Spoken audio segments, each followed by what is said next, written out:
Nito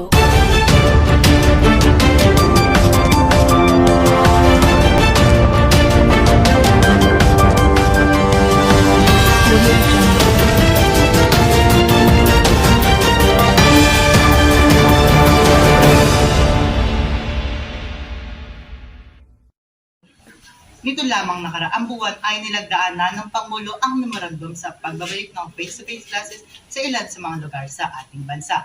Diin naman ni Pangulong Robredo na mahalaga ang vaccine rollout kontra COVID-19. Handa na ba kaya rito ang Pilipinas? Nakatutok si Joshua Andaya. Abala na sa paghahanda ang mga guro ng Visos Pilot High School sa bayan ng Binsons. Halos isang linggo na lang at magpapasukan ng muli. Kung tutuusin, isa ang Visos Pilot High School sa malalaking paaralan sa probinsya ng Camarines Norte. Abala na sa paghahanda ang mga kaguruan sa Visos Pilot High School sa Binsons. Ngayong isang linggo na lamang at magbabalik na ang mga mag-aaral sa paaralan.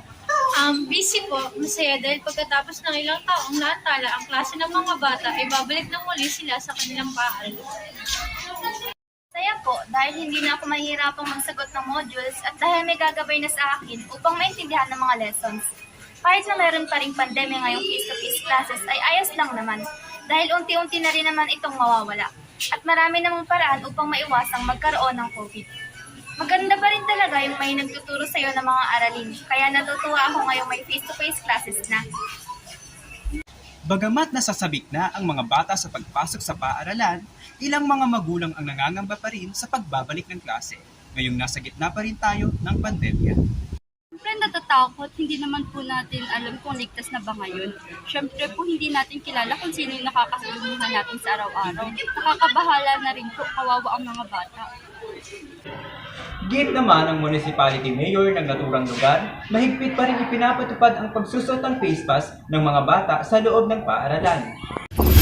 Hanggat nasa alert level 2 pa rin po ang ating probinsya at hindi pa rin binababaan ng DOH ang estado ng ating bayan, ay mahigpit pa rin pong ipinapatupad ang pagsusuot ng face mask at pagpapanatili ng social distancing sa ating paaralan.